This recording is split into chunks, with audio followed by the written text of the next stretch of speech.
hadirat-Mu, ya Bapa.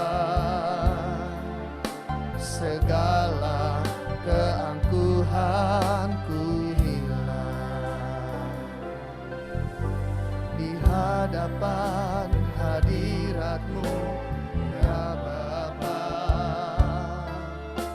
Ku datang dengan penuh kerinduan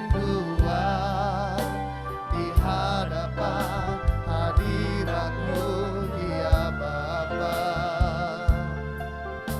Segala keangkuhanku hilang, ku sembahkan, ya Bapa. Ku sembahkan, ya Tuhan. Ku tinggikan nama-Mu, Yesus.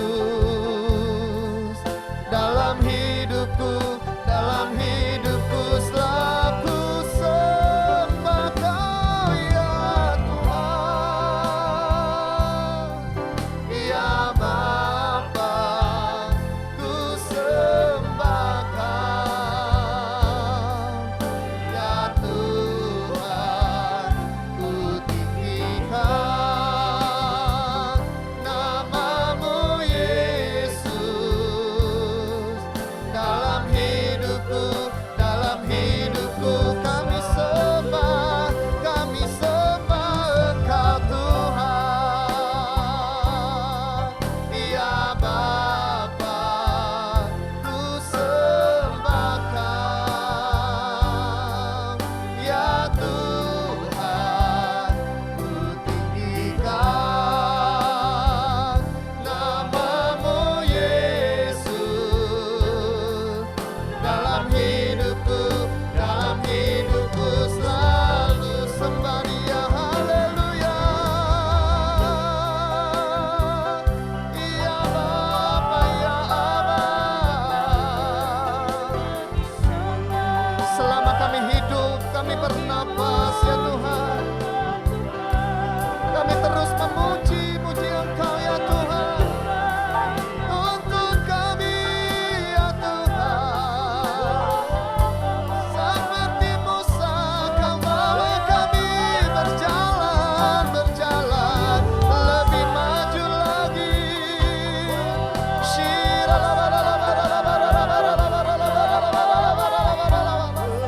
Haleluya.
menyembahmu ya Raja Surga yang akan datang.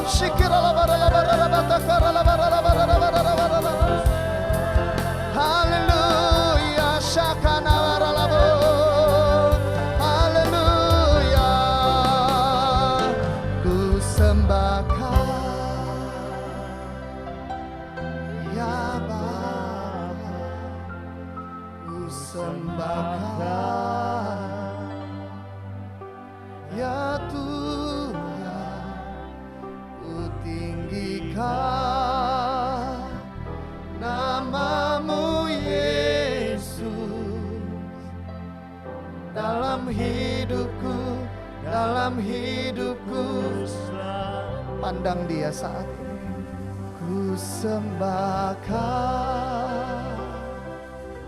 Biarlah sinar kemuliaan-Mu melingkupi kami saat ini. Ko rabasheka rabuka rabasheka ya Tuhan, ku tinggikan namamu Yesus dalam hidupku, dalam hidupku selalu. Angkat kedua tangan kita, katakan ku sembahkan.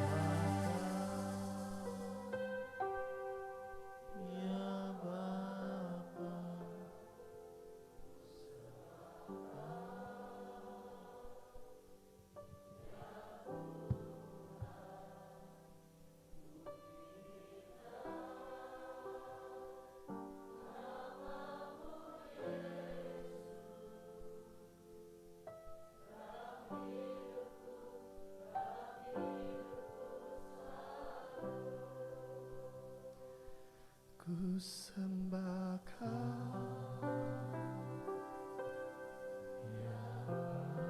oh Rabashika,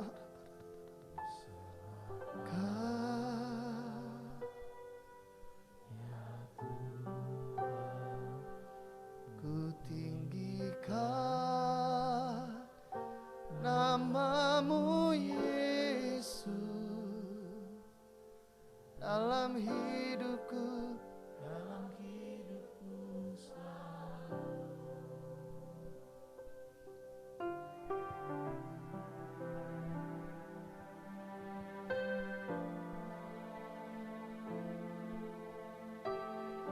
Oh Rabashi,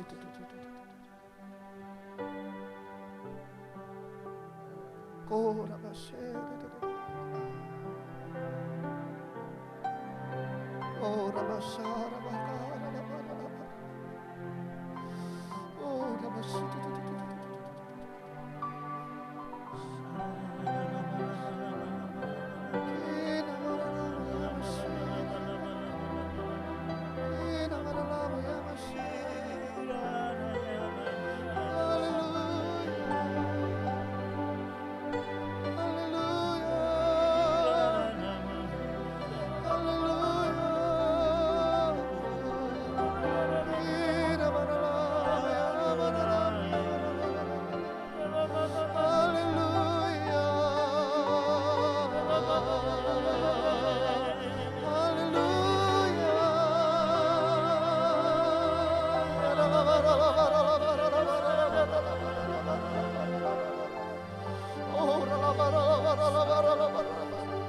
Mari banyak bersyukur kepada Tuhan hari ini.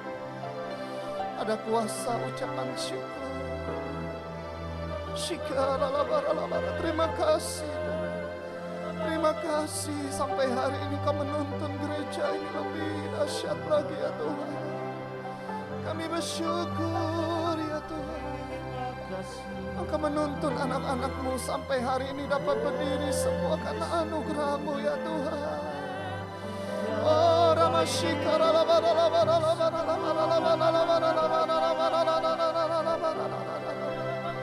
haleluya. Mari sekali lagi kita angkat kedua tangan kita tinggi-tinggi di hadapan Tuhan. Ku nyanyi Hosana bagi Rajaku yang duduk di tahta.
kebenaran yang Tuhan berikan kepada kita. Haleluya. Kami sembah Raja mulia, Raja ajaib. Shikanamaya makara barala barala barala barala barala barala barala barala. Tidak ada hal lain yang lebih indah ya Tuhan, hanya memuji menyembah-Mu. Shikirala batakara barala barala batakara barala barala barala barala barala barala barala barala. Mari sambil bangkit berdiri bersama-sama, kita nyanyikan hosana bagi Raja kemuliaan. Haleluya. Ku nyanyi hosana bagi Rajaku yang duduk di tahta. Aku muliakan dan ku agungkan.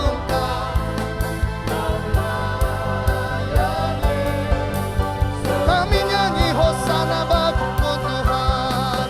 Oh, ku nyanyi hosana. Shikarala barala barala barala barala. Yang duduk di tahta. Aku muliakan, ku agungkan.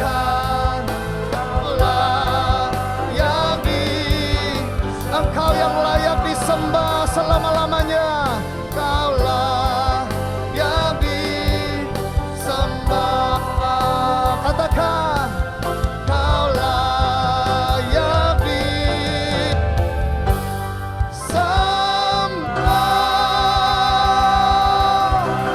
Haleluya. Shikarala barala barala barala barala barala barala. Haleluya, haleluya, haleluya. Shikirala batakara barala barala barala barala. Haleluya. Bapa di dalam sorga, kami bersyukur buat kebaikan Tuhan. Hari ini adalah hari terakhir Tuhan. Kami mempersiapkan diri kami untuk masuk di dalam musim yang baru ini Tuhan. Dan hari ini hari yang spesial, berbicaralah Engkau kepada setiap kami. Hingga keluar dari tempat ini Tuhan, selesai pada ini. Kami tidak akan sama lagi Tuhan. Kami masuki Tuhan musim yang baru dengan penuh kemenangan. Tuhan, keyakinan Tuhan bahwa Engkau lah yang berjalan di depan kami. Terima kasih Bapa, urapi hamba-Mu dengan urapan yang baru. Terpujilah nama-Mu hanya di dalam nama Tuhan Yesus. Setiap kita yang siap dengarkan tuntunan Tuhan, katakan bersama-sama, amin. Kita berikan kemuliaan kepada Tuhan. Silakan duduk. Puji Tuhan, shalom. Senang sekali saudara kita berada di hari yang terakhir.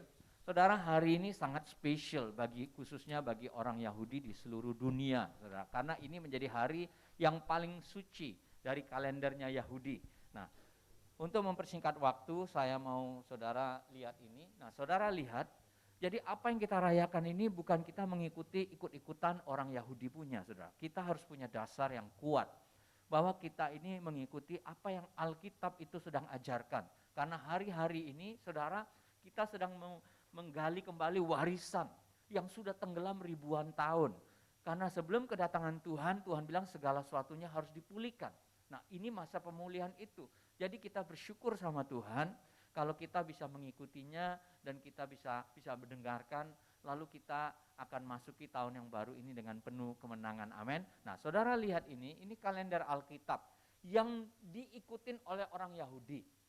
Jadi memang Tuhan kasih mereka itu sebagai satu kesaksian. Waktu beberapa minggu yang lalu saya khotbahkan, kenapa orang Yahudi itu, saudara, sekalipun mereka belum kenal Tuhan, tetapi Tuhan pakai mereka menjadi satu kesaksian. Tadi sebelum kita ibadah di sini, saudara, jam 10 itu biasanya kita Isakar ada pimpin doa Global Family, dan hari ini khusus untuk Laos, tapi sebelum Laos itu ada hari Malaysia, karena hari ini Malaysia memperingati hari Malaysia, bukan kemerdekaannya tapi hari Malaysia, di mana mereka khusus berdoa buat suku Malay, suku Melayu. Jadi ada satu yang dari Muslim sekarang jadi hamba Tuhan yang betul-betul dia bilang begini, ini dalam keadaan yang susah, tetapi nanti kalau waktunya sudah datang, di mana orang-orang asli ini, orang-orang yang tadinya Muslim ini bisa datang percaya kepada Tuhan, nanti akan terbuka, maka kalian akan lihat terheran-heran. Lalu dia bilang begini, Setiap kali saya bersaksi sama sesama orang saya selalu bilang gini, contohnya, kamu lihat aja Israel. Israel sama Arab. Ya, Arab itu punya uang, punya segala sesuatu, tapi nggak bisa memusnahkan Israel ini. Kenapa? Karena ini memang umat yang dipilih Tuhan. Sehingga itu membuat orang berpikir betul. Itulah kesaksian. Mereka menjadi kesaksian di satu sisi bagi dunia, kita menjadi kesaksian di sisi yang lainnya. Nah saudara, sehingga saudara lihat Tuhan pakai mereka untuk memegang teguh apa yang Tuhan ajarkan dalam Alkitab. Jadi ada 7 perayaan orang Yahudi itu yang sampai hari ini mereka rayakan sudah ribuan tahun usianya. Nah, perayaan yang pertama itu, bulan pertama itu Passover, itulah Paskah. Paskah itu sebenarnya mereka keluar dari Mesir, tetapi saudara ingat waktu mereka keluar dari Mesir, domba itu disembelih dan darahnya ditempelin di pintu, saudara. Jadi itu ternyata juga lambang Yesus Kristus. Dan itu sudah digenapi, karena Yesus sudah datang sebagai anak domba yang dipersembahkan, yang mati buat tanggung dosa kita. Lalu kemudian unleavened bread ini adalah yang roti tidak beragi. Perayaan ini juga ingat gak Yesus bilang gini, akulah roti itu. Roti itu saudara, ini bicara lambang kematian Tuhan Yesus. Sudah terjadi saudara. Lalu setelah unleavened bread itu mereka merayakan lagi first fruit, buah sulung, hari raya buah sulung. Di mana pada waktu itu mereka masuk, mereka bercocok tanam dan mereka harvest menuai. Hari buah sulung. Dan buah sulung itu Alkitab bilang ini, Yesuslah yang sulung yang pertama kali bangkit dari kematian. Sudah terjadi saudara. Lalu kemudian setelah hari raya kebangkitan Tuhan Yesus itu 50 hari kemudian hari pencurahan Roh Kudus, dan itulah yang kita sebut Pantekosta, hari di mana lahirnya gereja Tuhan. Nah, 4 perayaan ini yang semuanya bicara soal Yesus sudah terjadi. Ya, penggenapi, sudah digenapi. Tetapi yang 3 ini saudara sedang menunggu. Ini belum terjadi, tetapi terus diperingati karena setiap kita memperingati, kita sedang mempersiapkan diri untuk terjadinya hari di mana betul-betul Yesus datang yang kedua kali. Jadi dimulai dengan the Feast of Trumpet, hari peniupan serunai di mana orang Israel itu bertobat saudara. Tanda memasuki tahun baru dan mereka 10 hari sampai hari ke-10. Hari ke-10 itu adalah hari ini namanya Day of Atonement yang terkenal dengan Yom Kippur, hari raya penebusan. Lalu kemudian setelah hari raya penebusan itu mereka memperingati lagi namanya Feast of Tabernacle. Jadi 3 hari raya yang terakhir ini saudara lihat, ini kan bicara soal sangkakala ditiup kedatangan Tuhan. Lalu kemudian Tuhan Yesus datang, yang pertama itu dia mati buat dosa kita sebagai domba Allah. Tetapi kedatangan Tuhan Yesus yang kedua itu sebagai hakim yang agung saudara, sebagai raja. Lalu tabernakel itu dia diam bersama kita, saudara. Jadi saudara lihat, yang 3 hari raya ini penggenapannya belum terjadi secara fisik. Makanya setiap tahun, setiap kali dirayakan itu mempersiapkan kita. Nah, sekarang kita masuk. Jadi saudara lihat, yang selama ini 10 hari ini kita doakan, kita sedang berdoa, saudara. Nah, ini dasarnya. Imamat 23:23. Tuhan berfirman kepada Musa, katakanlah kepada orang Israel begini, dalam bulan yang ke-7 pada tanggal 1 bulan itu kamu harus mengadakan hari perhentian penuh yang diperingati dengan meniup serunai, yakni hari pertemuan kudus.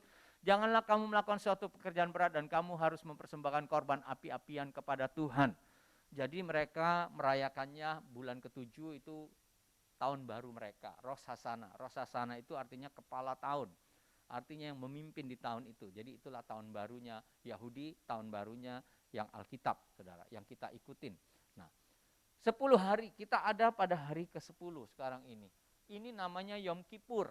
Inilah hari besarnya orang Yahudi, di mana hari yang dianggap paling suci dari kalender Yahudi, di mana mereka harus betul-betul 100% tidak kerja.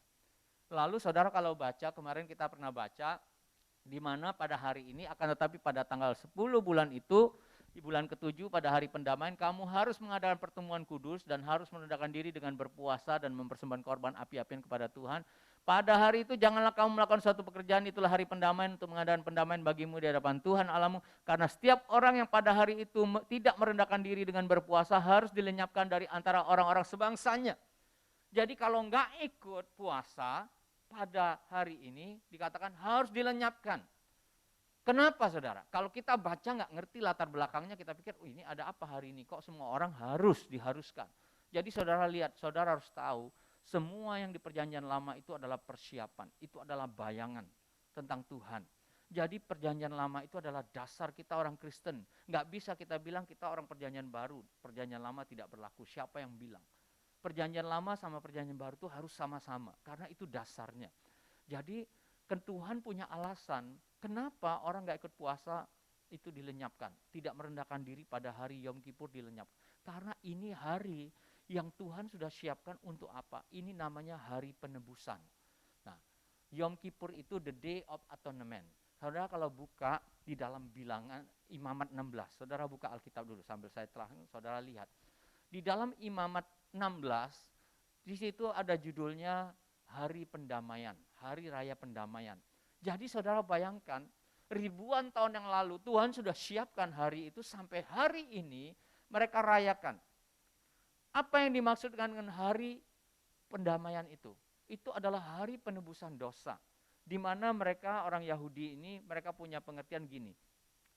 Waktu mereka merayakan tahun baru Rosh Hashanah itu kan mereka merendahkan diri di hadapan Tuhan. Nah, selama 10 hari itu mereka seperti masuk dalam sebuah pengadilan di mana mereka harus bertobat. Sampai hari ke-10 itu hari penentuan apakah nama mereka tuh masuk dalam buku kitab kehidupan atau mereka ditolak, Saudara. Makanya mereka betul-betul merendahkan diri pada hari yang ke-10 ini, mereka betul-betul berpuasa. Jadi tadi Tuhan bilang kalau orang nggak ikut, berarti orang itu pasti dilenyapkan. Karena tidak mendapatkan pengampunan. Itu alasannya. Nah, saudara, selama 10 hari itu pada hari ke-10 itu hari menentukan. Hari ini sudah dimulai dari kemarin jam 6 sore sampai nanti jam 6 sore. Ini hari raya mereka betul-betul mereka puasa, bukan cuma 24 jam, jadi 25 jam. Nah, jadi hari puasa mereka itu sebenarnya pada hari yang kemarin itu 25 jam. Itu nggak pakai semuanya. Mereka nggak makan, nggak minum, nggak mandi. Kemarin saya bilang pakai parfum, ternyata tidak. Nggak boleh pakai apa-apa karena mereka sedang merendahkan diri, karena mereka tahu mereka sedang minta ampun sama Tuhan atas dosa mereka. Jadi hari yang ke-10 ini hari yang sangat penting bagi mereka, hari yang sangat sakral apakah mereka masuk dalam buku kehidupan atau tidak. Jadi bayangkan ribuan tahun yang lalu, mereka sudah memperingati setiap tahun untuk memperbarui komitmen mereka sama Tuhan. Nah, puji Tuhan kita ini sudah ditebus. Tapi saya mau tunjukkan sama saudara apa dasarnya ini yang mereka lakukan dan betapa bersyukurnya kita sebagai umat yang sudah ditebus oleh Tuhan Yesus. Saudara ingat gak Paulus bilang begini? Paulus bilang, aku mau supaya umat Tuhan, orang Yahudi itu cemburu melihat kita ini orang yang diperbarui, yang tadinya kita nggak kenal Tuhan, nenek moyang kita, sekarang kita kenal Tuhan. Lalu sekarang karena kita kenal Tuhan, kita mengikuti apa yang Alkitab katakan, mereka tuh menjadi bingung. Kok kamu ikut-ikutan ya? Kita bukan ikut-ikut karena ternyata kita merayakan di sisi yang mereka selama ini menanti-nantikan bayangannya, sementara kita sudah dapat aslinya. Siapa aslinya? Tuhan Yesus. Ini loh yang menjadi sebenarnya pokok utama daripada Yom Kippur ini, yang mata mereka tuh masih belum tersingkap. Nah, saudara lihat apa dasarnya? Saudara lihat, tadi saya bilang dalam Imamat. Tadi saya bilang apa? Bilangan ya? Atau Imamat ya? Nah, Imamat 16 ini ada cerita, di mana ceritanya setiap tahun hanya imam besar. Jadi mereka tuh kan ada imam, ada anak Harun lagi yang membantu imam besar, tapi cuma ada satu imam besar, high priest namanya, di mana imam besar itu pakaiannya lengkap dan segala sesuatu. Dia menjadi perantara pada waktu itu orang Israel untuk menghadap Tuhan, dan dia cuma boleh 1 tahun sekali masuk ke dalam ruangan yang namanya Maha Kudus. Jadi kalau saudara ingat tabernakel, saudara ke lantai lobi kita dekat lift itu ada tabernakel Musa. Nah, saudara lihat itu ada segala sesuatu. Saudara, Tuhan tuh ajarkan bagaimana cara untuk orang itu bisa diampuni dan supaya Tuhan itu bisa tinggal sama mereka. Tuhan pakai protokol yang begitu luar biasa, lalu pertanyaannya kenapa sampai serumit itu? Karena memang dia Tuhan. Saudara, kita aja yang sekarang ini dalam keadaan prokes, ya, dalam keadaan pandemi, kita untuk doa, kita harus ngikutin protokol. Karena keadaannya demikian. Nah, sekarang dia Tuhan, dia mau turun ke dunia, nggak bisa. Kenapa? Karena ada dosa. Jadi dia harus bikin suatu protokol sehingga untuk melindungi orang yang datang yang dia sayang. Karena ingat dia adalah api yang menghanguskan. Jadi supaya demi melindungi orang yang dia sayangi, orang itu harus ngikutin, mau nggak mau harus mengikuti peraturan. Begitu juga kalau kita mau menghadap raja. Begitu juga kalau kita mau menghadap presiden, nggak bisa sembarangan. Saudara lancang-lancang gitu nggak bisa. Ada protokolnya. Ada segala sesuatunya. Kenapa? Karena dia memang Tuhan. Jadi saudara, apa protokolnya? Dia bilang seperti ini dalam Imamat 16. Saudara lihat ya. Oh, kita mulai Imamat 16 ayat 4. Ia harus mengenakan kemeja lenan yang kudus dan ia harus menutupi auratnya dengan celana lenan dan ia harus memakai ikat pinggang lenan dan berlilitkan serba lenan. Itulah pakaian kudus yang harus dikenakannya sesudah ia membasuh tubuhnya dengan air. Jadi Tuhan bilang begini, setahun sekali untuk penebusan dosa, ya, yang memerlukan darah. Nanti kenapa darah, saudara? Jadi penebusan dosa itu imam itu sendiri harus kudus. Jadi imam itu Tuhan ajarin caranya, dia harus pakai pakaian lenan. Waktu setahun sekali dia masuk ke dalam ruang Maha Kudus. Lalu dia harus membawa ada 3 binatang. Satu dikatakan di situ ya, ayat 5, dari umat Israel, ia harus mengambil 2 ekor kambing jantan untuk korban penghapus dosa dan seekor domba jantan untuk korban bakaran. Kemudian Harun harus mempersembahkan lembu jantan yang akan menjadi korban penghapus dosa bagi dirinya sendiri dan dengan demikian mengadakan pendamaian baginya dan bagi keluarganya. Sekarang dia manusia, dia jadi imam. Dia mau supaya perantara, supaya menguduskan umat Israel. Jadi untuk dia sendiri, dia harus terlebih suci dulu. Kalau dia nggak suci, dia mati. Jadi makanya juga selain pakaian putih ini, dia ada pakaian lengkap lagi, lalu di seperti kayak roknya tuh ada seperti giring-giring, lonceng.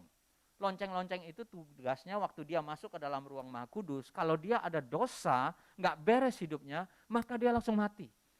Kalau dia mati, nggak ada orang yang berani ambil dia. Jadi apa? Mereka akan dengerin loncengnya. Kalau loncengnya masih bunyi berarti dia masih hidup. Tapi kalau loncengnya nggak ada bunyi berarti sudah mati imamnya, maka mereka tarik pakai tali. Jadi di kakinya waktu masuk itu ada tali, saudara. Bayangkan saudara seperti itu. Nah, untuk menguduskan dia harus bawa lembu sebagai korban. Lembu korban, darahnya lembu itu dan sebagainya, dia harus tumpangan tangan di kepala lembu itu, dosa dia pindah ke lembu itu, baru lembu itu dipotong. Setelah dia bersihkan lembu itu sudah dipersembahkan, dia dikuduskan. Sekarang dia akan terima 2 dikatakan domba jantan untuk korban bakaran, 1 untuk korban penghapus dosa. Nah, saudara lihat lagi peraturannya.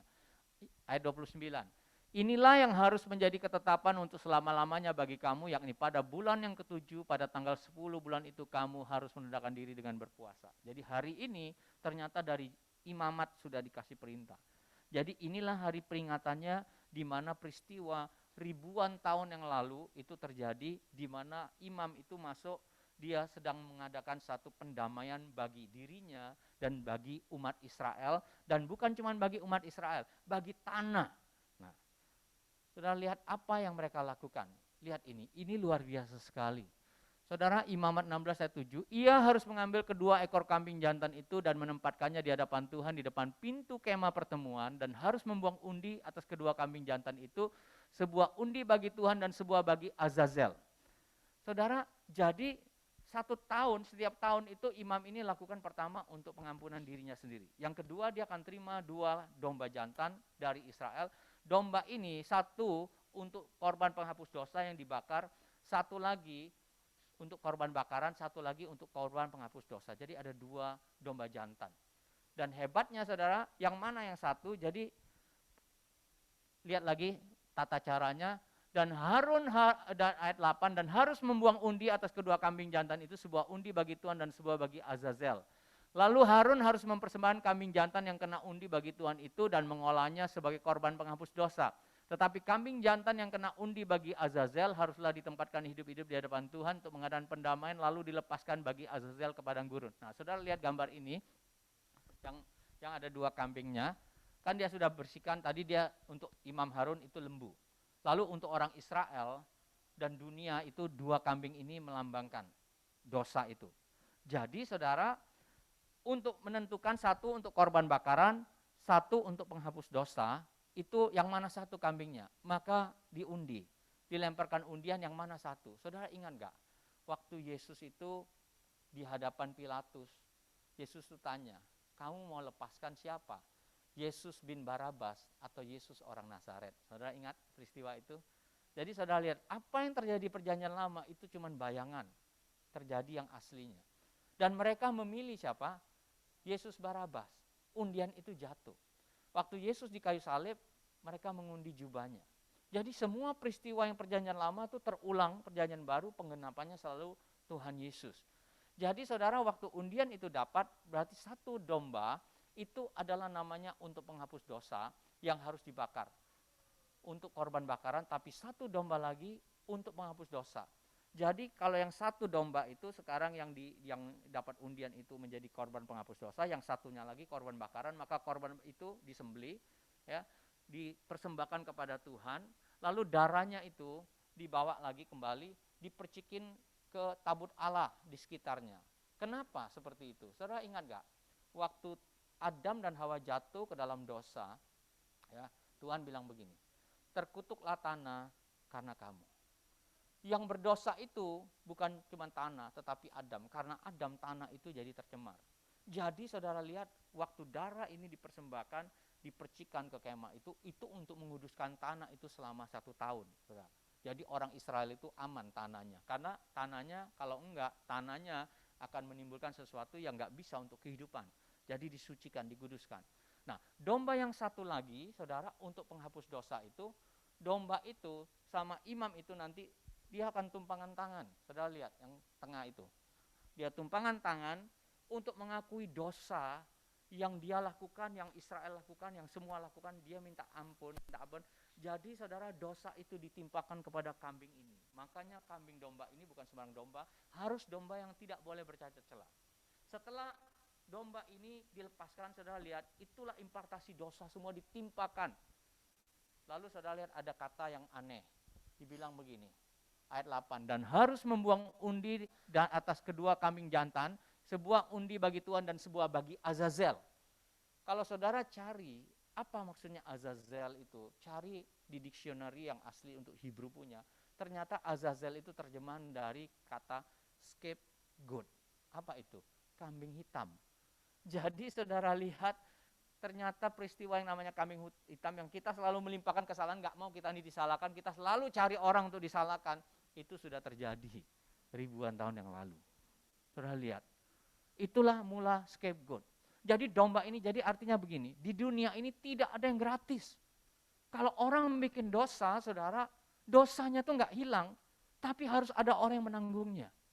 Jadi saudara, kambing ini menanggung dosa itu, sehingga orang yang dosa ini selesai.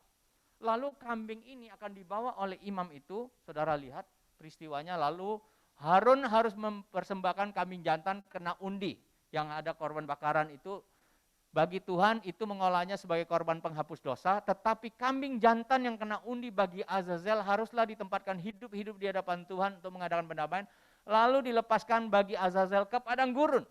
Satu dipersembahkan kepada Tuhan, satu harus dilepaskan ke padang gurun. Jadi kambing itu dibawa oleh imam, dilepaskan ke padang gurun. Pasti mati enggak? Mati, saudara. Tapi itulah lambang bahwa dosa kita itu dibawa pergi jauh. Seperti jauhnya tubir laut, timur dari barat. Karena kambing ini pasti mati di padang gurun. Jadi saudara lihat gambarannya begitu jelas bahwa Tuhan tuh menunjukkan begitu rupa sistem yang Tuhan sudah ciptaan manusia, ada sistemnya. Karena manusia itu bukan robot, saudara. Jadi kambing itu setelah ditumpangin tangan dilepaskan ke padang gurun yang membawa dosa-dosa seluruh Israel. Nah ini setahun sekali, tapi setiap minggu tuh selalu ada kalau orang yang berdosa dia lakukan upacara seperti ini. Lalu kambing itu dilepaskan, kambing ini pasti mati. Tetapi saudara, apa yang terjadi di perjanjian lama ini, semuanya saudara lihat, kenapa harus darah? Kenapa harus ada pertumpahan darah? Saudara ingat gak? Waktu Tuhan ciptakan Adam dan Hawa, dia ciptakan alam semesta segala sesuatu, giliran dia ciptakan Adam dan Hawa, dia bilang, baiklah aku menjadikan manusia menurut gambar dan rupaku. Manusia punya status yang sangat spesial. Lalu Tuhan menghembuskan nafasnya. Manusia menjadi manusia yang hidup, bukan malaikat. Saudara lihat, makanya kita ini beranak cucu. Malaikat itu tidak. Jadi malaikat itu sekali bikin dosa, nggak ada pengampunan lagi. Karena dia langsung lihat kemuliaan Tuhan. Kita ini tidak, kita diajar. Pelan-pelan kita belajar tentang siapa Tuhan. Dari nol, dari orang berdosa nggak kenal Tuhan. Makanya kita dikasih kesempatan Tuhan pengampunan. Lalu saudara lihat lagi, apa yang Tuhan bilang begini, kamu semua pohon ini boleh kamu makan, gak boleh yang ini satu gak boleh kamu makan. Kalau kamu makan pastilah kamu mati. Dan keputusan Tuhan tentang kematian itu betul-betul Tuhan lakukan karena Dia Tuhan yang adil. Makanya di dalam diri manusia ada darah. Karena kematian itu waktu darahnya habis, matilah manusia. Waktu darahnya kotor, matilah manusia itu. Itu yang menyebabkan manusia bisa mati. Jadi saudara lihat waktu Adam dan Hawa jatuh ke dalam dosa, Tuhan bilang gini, manusia ini sekarang sudah menjadi serupa dengan kita. Kalau dia makan pohon kehidupan, dia akan hidup selamanya. Jadi nggak boleh, dia harus diusir keluar. Karena Tuhan sayang. Kenapa? Kalau manusia yang sudah jatuh dalam dosa itu makan pohon kehidupan lagi, dia nggak bisa mati. Maka dia akan seperti malaikat. Kalau dia nggak bisa mati, berarti dia hukumannya pasti langsung ke neraka punya. Saudara lihat, Tuhan itu baik sekali. Jadi Tuhan usir manusia itu keluar, nggak boleh sentuh pohon kehidupan. Karena kalau dia makan pohon kehidupan, dia nggak bisa mati. Statusnya berbeda dan dia menjadi seperti malaikat. Karena nggak bisa mati lagi. Tapi selagi ada darah, manusia belum berubah. Dia bisa mati, saudara. Karena Tuhan sudah bilang peraturannya kalau kamu makan pastilah kamu mati. Jadi saudara lihat Tuhan bikin di darah manusia itu spesial. Ada kehidupan. Jadi saudara lihat ini. Maka alam ciptaan manusia menurut gambar dan rupanya. Lalu Imamat 17 ayat 10. Setiap orang dari bangsa Israel dan dari orang asing yang tinggal di tengah-tengah mereka yang makan darah apapun juga aku sendiri akan menentang dia dan melenyapkan dia dari tengah-tengah bangsanya. Karena nyawa makhluk ada di dalam darahnya dan aku telah memberikan darah itu kepadamu di atas mezbah untuk mengadakan pendamaian bagi nyawamu. Karena darah mengadakan pendamaian dengan perantaran nyawa. Jadi saudara lihat, peraturannya Tuhan sudah taruh di darah. Makanya saudara lihat kalau kita sakit, kalau apa semua, untuk mengetahui penyakit kita apa, pasti yang diperiksa adalah darah. Jadi Tuhan tuh sudah bikin begitu rupa sistem ini, sehingga yang namanya penebusan itu, darah itu harus tercurah, saudara. Nyawa ganti nyawa, itu betul. Dan tidak ada di dunia ini agama apapun yang bisa mengajarkan seperti ini, saudara. Tetapi Tuhan, Dia yang menciptakan. Sehingga makanya setiap orang yang berdosa itu harus mati. Darahnya, saudara, harus dicurahkan. Makanya kenapa Yesus harus datang ke dunia. Dan Yesus itu nggak boleh, saudara, dia bukan manusia. Dia dikandung oleh Roh Kudus, sehingga Alkitab katakan dalam Ibrani 9:22. Dan hampir segala sesuatu disucikan menurut hukum Taurat dengan darah, dan tanpa penumpahan darah tidak ada pengampunan. Jadi saudara lihat apa yang dilakukan dalam perjanjian lama itu semua bayangan. Yang hari ini kita menikmatinya karena kemurahan Tuhan. Makanya kita nggak boleh main-main lagi. Karena apa yang Tuhan sudah lakukan, saudara lihat.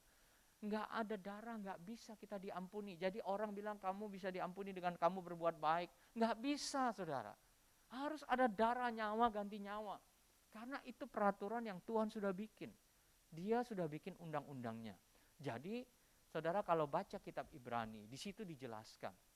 Semuanya tentang Yesus. Jadi apa yang terjadi di Imamat itu, saudara baca Ibrani itu bahwa penggenapannya sudah terjadi. Ibrani 9 bilang gini, imam besar hal-hal yang tetapi Kristus telah datang sebagai imam besar untuk hal-hal yang baik yang akan datang. Ia telah melintasi kemah yang lebih besar dan yang lebih sempurna dan yang bukan dibuat tangan manusia, artinya yang tidak termasuk ciptaan. Dan ia telah masuk satu kali untuk selama-lamanya ke dalam tempat kudus, bukan dengan membawa darah domba jantan dan darah anak lembu, tetapi dengan membawa darahnya sendiri, dan dengan itu ia telah mendapat kelepasan yang kekal. Sebab jika darah domba jantan dan darah lembu jantan dan percikan abu lembu muda menguduskan mereka najis sehingga mereka disucikan secara lahiriah, betapa lebihnya darah Kristus yang oleh Roh yang kekal telah mempersembahkan dirinya sendiri kepada Allah sebagai persembahan yang tak bercacat, akan menyucikan hati nurani kita dari perbuatan-perbuatan yang sia-sia supaya kita dapat beribadah kepada Allah yang hidup. Inilah penggenapan dari Imamat tadi, saudara lihat gak? Darah lembu jantan, darah lembu, darah domba, menyucikan bukan cuma kita. Ingat waktu Yesus mati di kayu salib, darahnya tercurah, ya, jatuh ke tanah. Itulah menyucikan tanah itu. Jadi ada dua yang dilakukan, saudara lihat. Seperti yang digambarkan dalam Imamat itu. Penebusan untuk diri kita, untuk manusia. Tapi penebusan untuk alam semesta. Jadi saudara lihat, Tuhan itu lakukan komplit semua. Semuanya ada di dalam Tuhan Yesus. Jadi waktu Yesus lahir ke dunia, Yohanes bilang kayak gini, lihatlah, inilah anak domba Allah yang menghapus dosa dunia. Jadi semua Bapak Ibu semua, betapa bersyukurnya kita bisa kenal Tuhan Yesus. Amin. Orang Yahudi sampai hari ini orang yang sangat pintar, cuman dapat bayangannya. Tetapi tugas kita, itulah kita harus berdoa bagi mereka. Mereka sampai hari ini merayakannya. Jadi waktu sangkakala itu ditiup, saudara lihat. Peristiwa yang kita ingat 1 Tesalonika, sebab pada waktu tanda diberi, yaitu pada waktu penghulu malaikat berseru dan sangkakala Allah berbunyi, maka Tuhan sendiri akan turun dari sorga dan mereka yang mati dalam kita akan lebih dahulu bangkit, sesudah itu kita yang hidup. Ini yang orang bilang pengangkatan. Jadi setiap kali kita merayakannya, kita ini sudah punya Yesus. Kita lagi menunggu, menantikan kedatangannya. Dan itu mengingatkan kita untuk jaga hidup kita yang sudah dikuduskan ini, supaya kita persembahkan kepada Tuhan. Hidup itu sementara. Tuhan kasih kita kesempatan untuk memuliakan Dia. Kalau saudara lihat ini Imam Agung pakaiannya seperti ini, begitu repotnya saudara.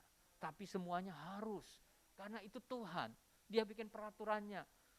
Tapi semua ini shadow, bayangan dari sesungguhnya akan datang, yaitu Tuhan Yesus. Ibrani 9:24, sebab Kristus bukan masuk ke dalam tempat kudus buatan tangan manusia yang hanya merupakan gambaran saja dari yang sebenarnya, tetapi ke dalam sorga sendiri untuk menghadap hadirat Allah guna kepentingan kita. Dan ia bukan masuk untuk berulang-ulang mempersembahkan dirinya sendiri sebagaimana imam besar setiap tahun masuk ke dalam tempat kudus dengan darah yang bukan darahnya sendiri. Saudara lihat, Ibrani menjelaskan ini harus dilakukan berulang-ulang seperti hari ini orang Israel lakukan setiap tahun.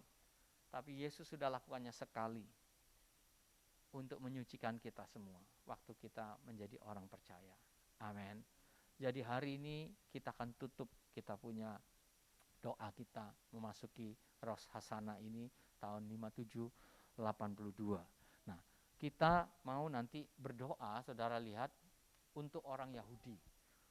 Kalau setiap nanti malam saudara, nggak tahu karena ini pandemik, nggak mungkin dibatasin. Tapi dulu kayak gini, setiap malam kalau Rosh Hashanah itu, saudara akan lihat kejadian kayak gini, Yom Kippur.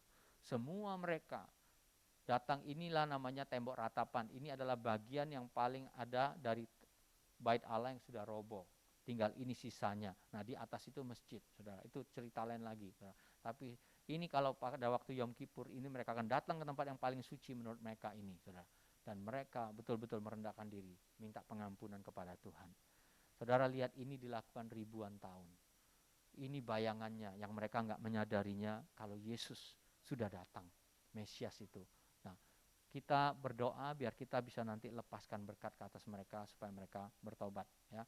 Nah, mari kita bangkit berdiri, tapi kita lihat ini, saudara lihat yang terakhir. Semua yang kita lakukan dalam gereja, dalam apapun harus dasarnya Alkitab. Hari ini kita akan tutup doa puasa 10 hari kita merayakan Yom Kippur ini dengan perjamuan kudus. Saudara lihat apa yang ditulis dalam 1 Korintus tentang perjamuan kudus. Dan sesudah itu ia mengucap syukur atasnya, ia mecah-mecahkannya dan berkata, inilah tubuhku yang diserahkan bagi kamu. Perbuatlah ini menjadi peringatan akan aku. Demikian juga ia mengambil cawan sesudah makan lalu berkata, cawan ini adalah perjanjian baru yang dimateraikan oleh darahku. Perbuatlah ini setiap kali kamu minumnya menjadi peringatan akan aku. Sebab setiap kali kamu makan roti ini dan minum cawan ini, kamu beritakan kematian Tuhan sampai dia datang. Bukankah cawan pengucapan syukur yang atasnya kita ucapkan syukur adalah persekutuan dengan darah Kristus? Bukankah roti yang kita pecah-pecahkan adalah persekutuan dengan tubuh Kristus? Karena roti adalah satu, maka kita sekalipun banyak adalah satu tubuh, karena kita semua mendapat bagian dalam roti yang satu itu. Saudara tahu nggak? Apa yang terjadi perjanjian lama itu adalah dasarnya. Dan kita sebagai gereja Tuhan kadang-kadang melakukannya tanpa pengertian. Tapi hari ini saudara sudah diajar. Saudara lihat dalam perjanjian lama itu orang Yahudi itu punya satu ritual di mana mereka tuh harus menyucikan diri. Di rumah mereka tuh ada air yang harus mengalir. Yang mereka tuh menguduskan diri hari-hari tertentu, menyucikan diri. Itulah yang kita lakukan melalui baptisan. Kita tuh disucikan. Jadi saudara lihat waktu Yesus datang, Yesus lakukan baptisan, orang Yahudi nggak kaget. Karena itu kebiasaan yang mereka lakukan. Tetapi sekarang dengan pengertian yang berbeda. Tuhan memperbaruinya. Lalu kemudian mereka setiap tahun rayakan Yom Kippur. Kita tuh sebulan sekali perjamuan kudus. Apa yang kita rayakan dalam perjamuan kudus? Peristiwa dalam Imamat 16 tadi itu. Jadi kalau kita lakukan dengan cara yang betul, saudara akan lihat iman kita setiap kali melakukan ini akan diperbarui. Amin. Yang membuat kita semakin menyadari betapa besar Tuhan kita.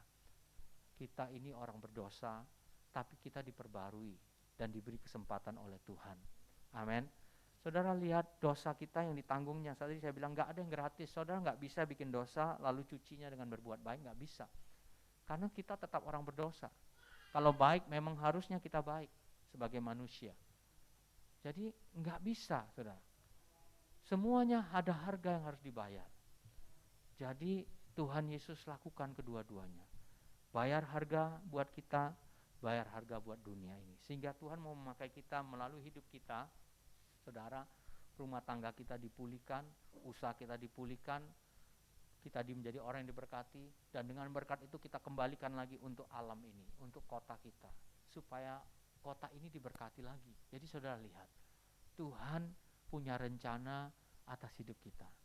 Kalau kita lakukan ini, maka saudara akan lihat kita sedang memenuhi panggilan Tuhan dalam kehidupan kita. Amin. Nah, kita akan doa dulu sebelum kita perjamuan kudus.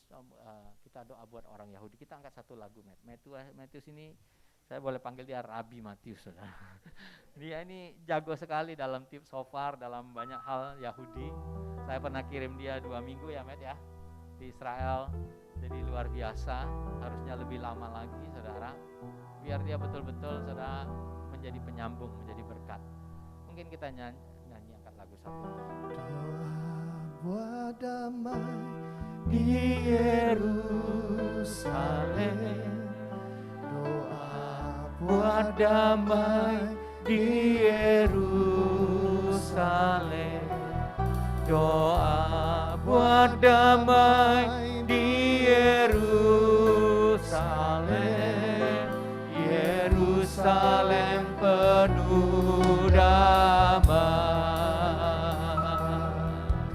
Doa buat damai di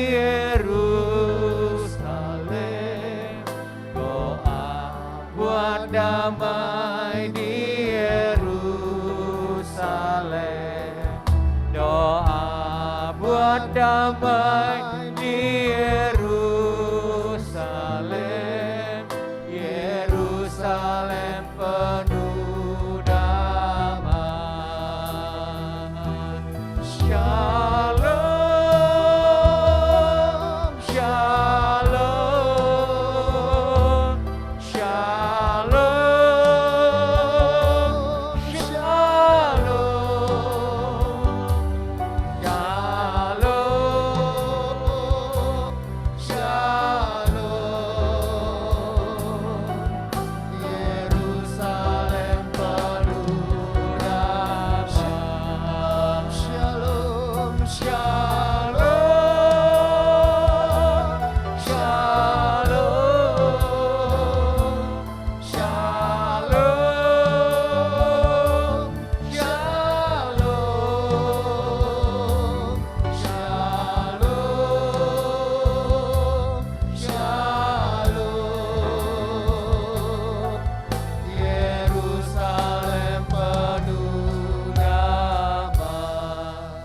Saudara yang dikasihi Tuhan, kita adalah orang-orang yang beruntung.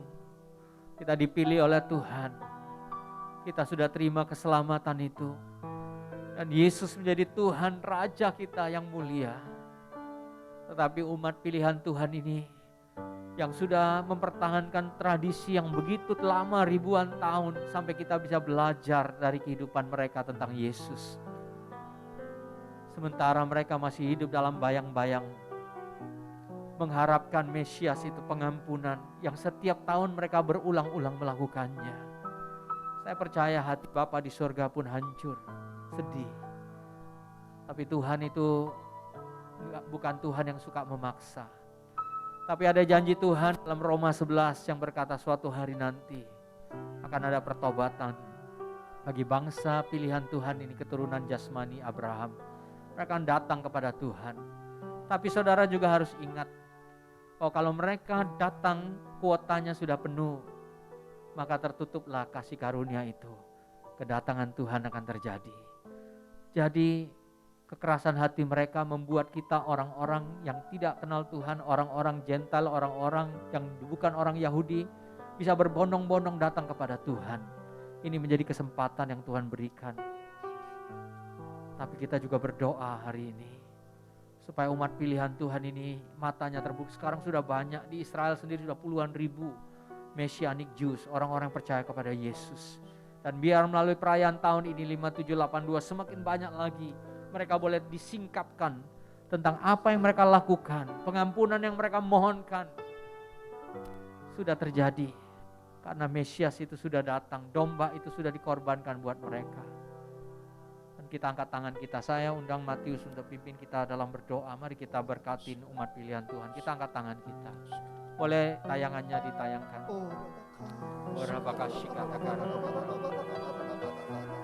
Shema Israel, Shema Israel, Adonai Elohim Echad. Tuhan adalah satu. Kami mau berkata dari menara doa Isakar Prayer Tower ini, biarlah Engkau diberkati berlimpah-limpah. Kami memanggil orang-orang Jews Ortodoks yang masih keras kepala hari-hari ini untuk datang menyembah Tuhan, mencari wajah Tuhan.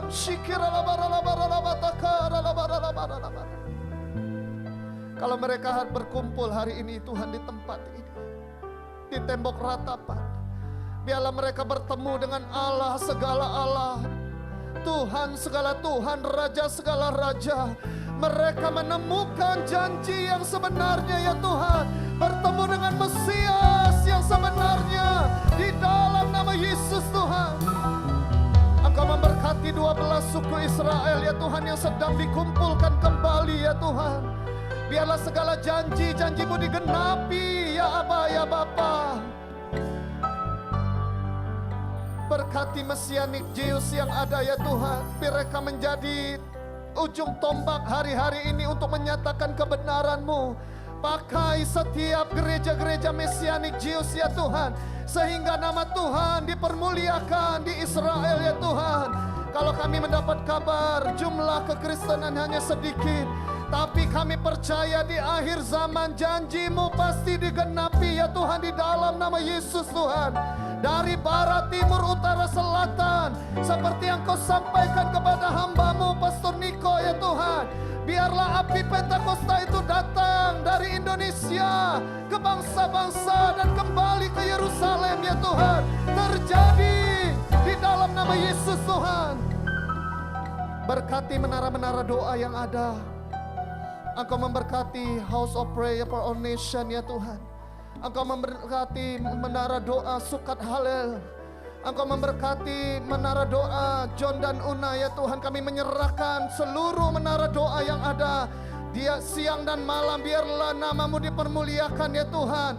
Kami mengingatkan Engkau, hamba-hamba-Mu di sana mengingatkan Engkau bahwa Engkau menyayangi umat-Mu ya Tuhan. Yes. Engkau ya Tuhan memulai segala sesuatunya di tempat ini. Biarlah semuanya digenapi di dalam nama Yesus Tuhan. Berkati pemerintahan, berkati seluruh ya Tuhan, apapun yang akan terjadi. Pembangunan bait Allah yang ketiga juga di dalam nama Yesus. Kami percaya kedatangan-Mu sudah sangat-sangat singkat. Biarlah kami semakin melekat kepadamu ya Tuhan. Terima kasih Bapa. Datanglah kerajaan-Mu, jadilah kehendak-Mu di bumi seperti di surga, di Yerusalem seperti di surga, di Israel seperti di surga. Kami memanggil mereka sebagai orang-orang yang sulung untuk kembali datang menyembah Yeshua HaMasiah. Terima kasih Bapa. Di dalam nama Yesus kami berdoa. Mari kita siapkan hati kita siapkan perjamuan kudus.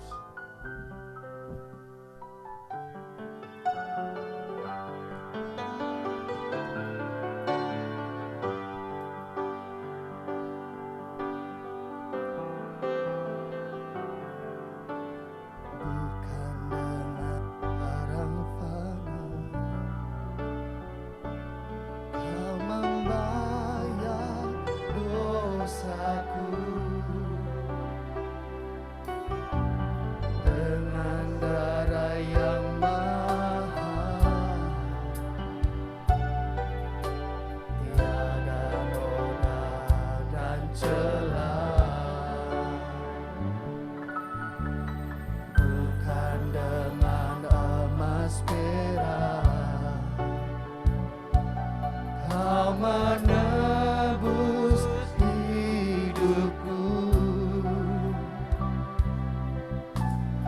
Oleh segenap kasih dan pengorbananmu, ku telah mati dan tinggalkan cara hidupku yang lama. Semuanya sia-sia dan tak berarti lagi. Hidup ini ku letakkan pada mezbah-Mu ya Tuhan. Jadilah padaku seperti yang Kau ingini. Ku telah mati dan tinggalkan. Ku telah mati dan tinggalkan cara hidupku yang lama. Semuanya sia-sia dan tak berarti lagi. Hidup ini ku letakkan pada mezbah-Mu ya Tuhan. Jadilah padaku seperti yang Kau ingini. Mari kita renungkan. Dalam perjanjian lama Tuhan sudah atur bagaimana lembu itu, bagaimana dua domba jantan itu, yang satu dibakar, yang satu dilepaskan. Bukankah itulah kebaikan Tuhan dalam hidup kita?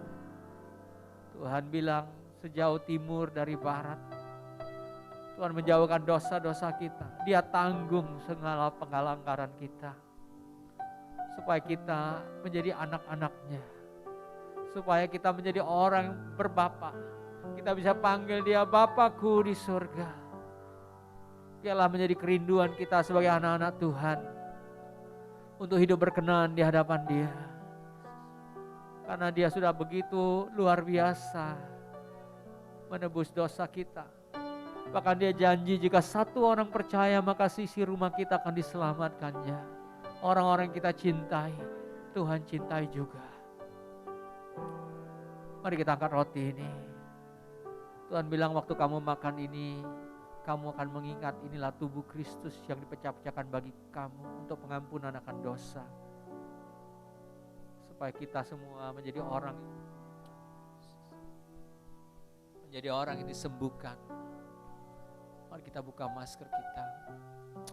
Tuhan, terima kasih buat roti ini menjadi pertanda kami hari ini, hari terakhir kami dalam ibadah 10 hari doa puasa kami. Itu masuki tahun yang baru 5782. Kami mau katakan Tuhan terima kasih. Terima kasih Yesus. Terima kasih buat pengorbanan-Mu. Kami yang tadinya bukan umat-Mu, Kau panggil kami. Dari semua latar belakang segala pelanggaran kehidupan kami yang tidak berguna, yang Kau sucikan, Kau kuduskan. Darah-Mu menebus kami. Terima kasih Tuhan. Kami mau bersatu hati dengan tubuh-Mu. Jadi satu tubuh Kristus di dalam Engkau. Mari kita makan dalam nama Tuhan Yesus.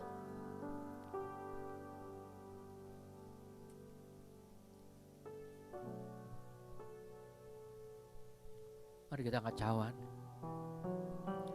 Inilah darah Kristus yang menjadi simbol penyucian yang Tuhan Yesus lakukan. Karena tanpa darah tidak ada penebusan dosa. Dan terima kasih buat darah-Mu yang tercurah di kayu salib buat kami. Menebus dosa kami. menyucikan kami sehingga kami menjadi bersih. Kami masuki tahun yang baru ini Tuhan. Dengan perkenanan Tuhan, tolong kami, tolong keluarga kami, tolong anak-anak kami, tolong orang-orang yang kami kasih, tolong usaha kami, pekerjaan kami, pelayanan kami. Biarlah semua boleh dibawa untuk kemuliaan bagi nama Tuhan. Karena Engkaulah pemilik hidup kami, pemilik keluarga kami, pemilik segala yang kami miliki berasal daripada Tuhan. Dan darah-Mu yang menyucikan kami. Terima kasih Tuhan. Tuhan berkata, setiap kali kamu makan dan minum, kamu memperingatkan kematian Tuhan sampai kedatangannya. Dan darahnya yang menyucikan kita. Untuk menanti-nantikan kedatangan Tuhan. Terima kasih Tuhan. Mari kita minum dalam nama Yesus. Mari kita naikkan syukur. Haleluya. Oh, kami bersyukur. Terima kasih. Haleluya. Kami bersyukur Tuhan. Buat Haleluya. Haleluya.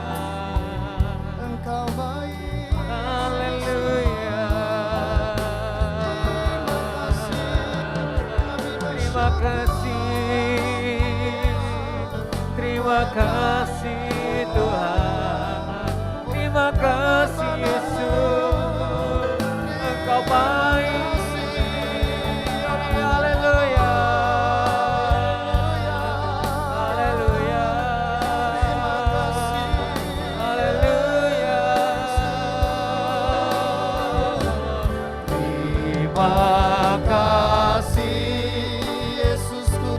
Terima kasih Yesusku. Puji syukur hanya bagi Tuhanku. Terima kasih Yesusku. Terima kasih Yesusku. Puji syukur hanya bagi Tuhanku. Terima kasih. Terima kasih Yesusku. Terima kasih Yesusku. Puji syukur hanya bagi Tuhanku. Terima kasih Yesusku. Terima kasih Yesusku. Puji syukur hanya bagi Tuhanku. Puji syukur hanya bagi Tuhanku. Puji syukur hanya bagi Yesusku.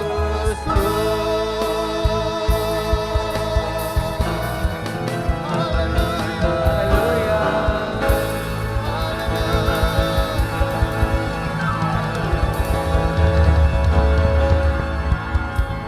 Mari kita angkat kedua tangan kita. Jemaat yang dikasihi oleh Tuhan. Tuhan memberkati engkau dan melindungi engkau. Tuhan menyinari engkau dengan wajah-Nya dan memberi engkau kasih karunia. Tuhan menghadapkan wajah-Nya kepadamu dan memberi engkau damai sejahtera. Terimalah berkat berlimpah-limpah dari Bapa kita di surga. Dalam Yesus Kristus yang kita rayakan hari ini. Dan pertolongan Roh Kudus yang memimpin kita untuk masuki tahun 5782, tahun yang penuh kemenangan. Setiap kita katakan bersama-sama, amin. Tuhan Yesus memberkati. Mohon maaf hari ini agak terlambat. Selesainya Tuhan memberkati.